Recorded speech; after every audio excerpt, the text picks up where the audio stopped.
Hey, hi, I'm Laurance Waters. I'm reporting for the Dallas Weekly and Metro Mass Media.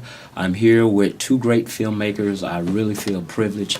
I would like to start with Mr. Smith, a very profound movie done. If you don't see it, it's coming to HBO, I know, but also just keep him and his name in the loop, and as well as what I would consider the dean of filmmaking. But let me start with you, Mr. Smith. Seeing Don again, I caught a couple other things. You know, we already talked during a round table. How did you decide to film that in that particular spot? You mean in that city? Yeah. Well, I'm from San Antonio because that's where we shot, and so the story is written in the places that it happened. Okay. And I think like most of my films, I'm always sort of writing with specific sites in mind because things happen where I grew up or things happen on this street or happen at that house. And so I'm always writing with that in mind. So I like to go back to those places and actually shoot because it gives the film, for me, a sense of authenticity because you feel like you're in the place again and the memories are flooding in. And so it not only helps me write, but it also helps me to direct the actors and figure out where to place the camera and just figure out everything about the film. Okay. Okay. So you actually have this concept, and then you go to that particular atmosphere, and then you get your actors.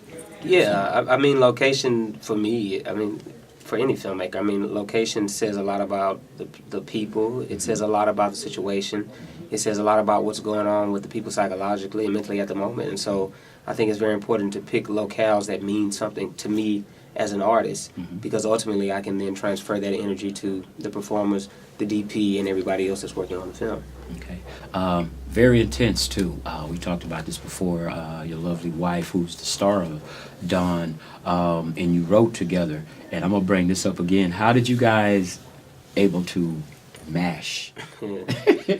I mean, we've been collaborating with each other for 10, 12 years now, but usually her as actress, me as director. Okay.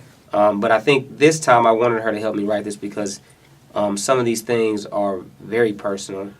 Some of these things are very, very sort of close to me, and there were times where I felt like I would shy away from telling certain things. Okay. One, because it was like, are these family secrets? Are these things that people want to see on screen? Like that. And so having her there, she would say like, no, you got to keep that, I know it's hard, I know it's rough, I know you're sort of thinking about what the family's going to think about it, but this is what really happened.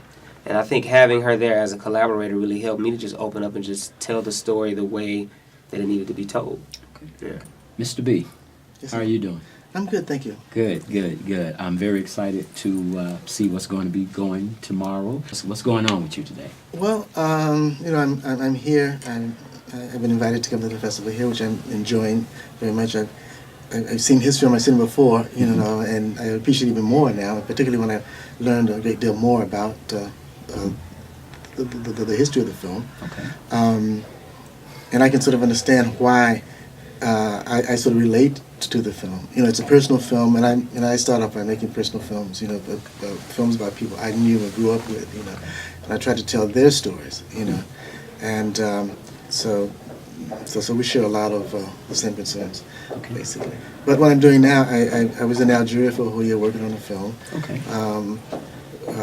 It's interrupted, so we have to go back and finish it. It's about Abdel Kakata, who was a historical person who, in 1830, tried to liberate Algeria from the French. Okay.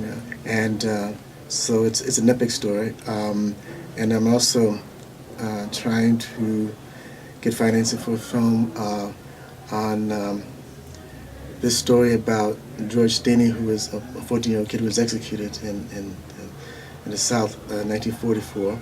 We're looking for funds for that. Ray Brown is the writer and the producer of it. And I'm also working with Carolyn Schroeder, who lives in Texas, actually, right here in Dallas, and she's a producer, and we're trying to get the funding for Faith and Credit. And so that's what we're hustling trying to do. Okay. How was the experience in Algeria for you? Algeria was great,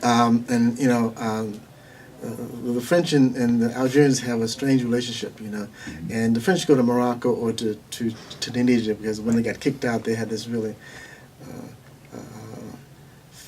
feeling of betrayal and all sorts of things. Mm-hmm. They sort of like exploited these people, and Right. and when the Algerians wanted their liberation, Mm-hmm. they couldn't understand why.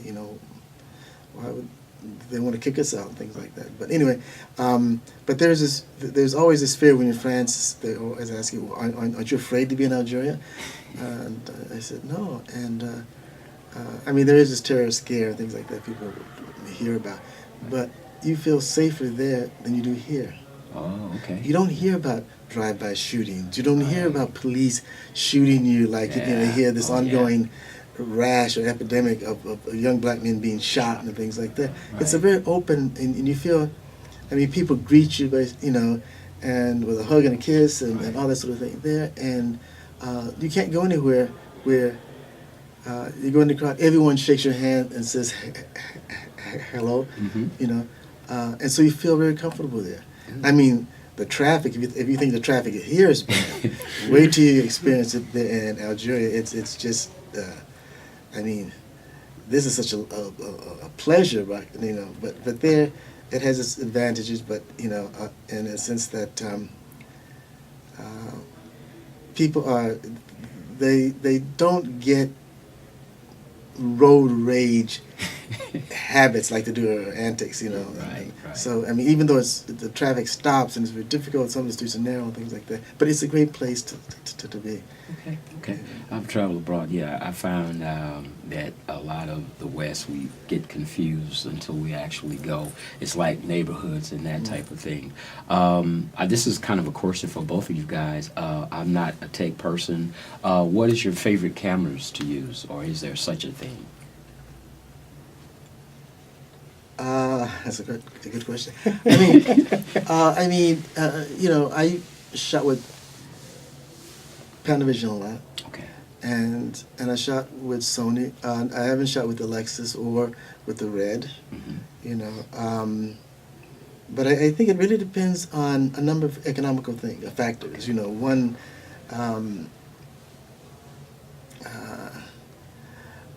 what is your budget, and can you afford film? Right. Is it more advantageous to shoot digitally?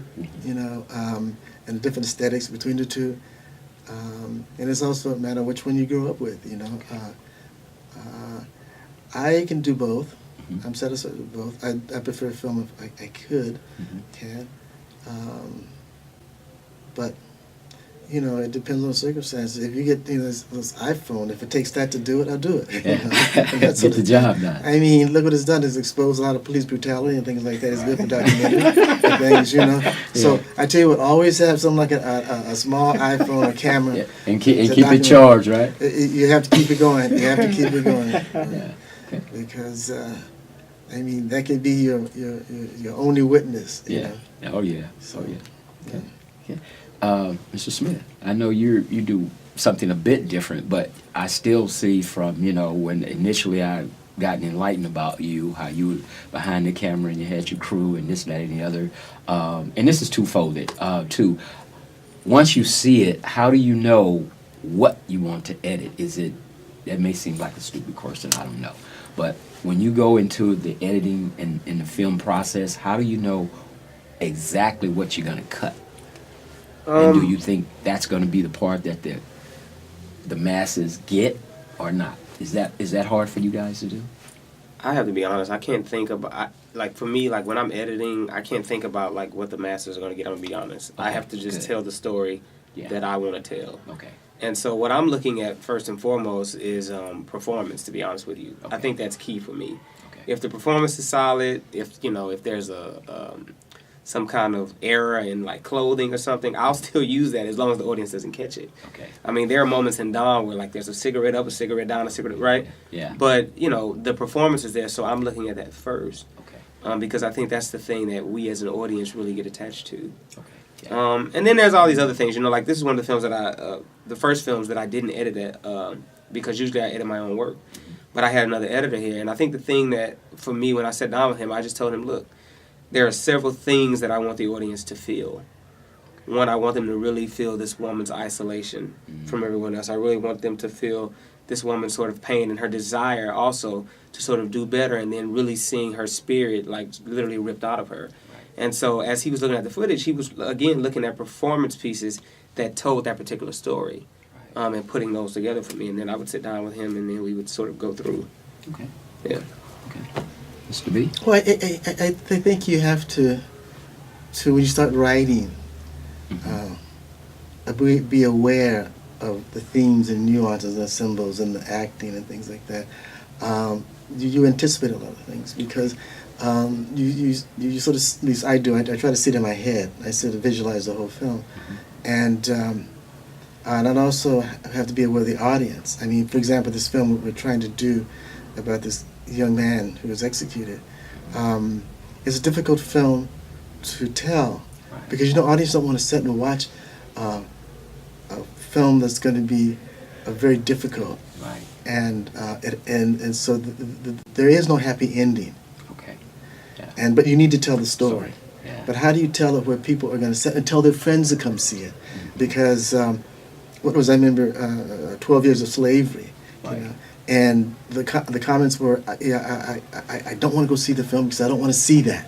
Right. You hear people in Academy Awards say they voted for it, but they didn't want to go see it. Right. It's such a hard thing to watch. Okay. And so, but you have to write and you have to be aware of, well, how am I going to make this film? Okay. Where it's going to be a surprise to people, where people will be able to tell their friends to come and see it. You have to see this film. Right. And somehow at the end, that it doesn't focus on the execution of this kid, but it has to go beyond that. Mm-hmm. Where there's something where the family, where it has to start with the family, and the incident is not the focal point, but it's the family coming back and surviving and being able to endure, and finding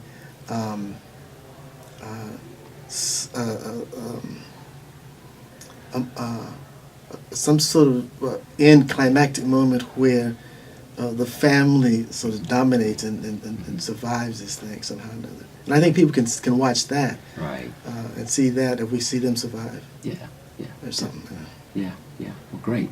Well, guys, thank you so much. It's definitely been a pleasure and an honor to interview you. I'd like to thank the Dallas VideoFest that's doing this. Look forward to doing it. And if you haven't come out, please come out, and definitely come tomorrow night, South Dallas Cultural Center, to see Mr. B's, Charles Burnett. I'm sorry, Burnett movie. Excuse me. No. Thank you guys so much again, and thank you. Pleasure.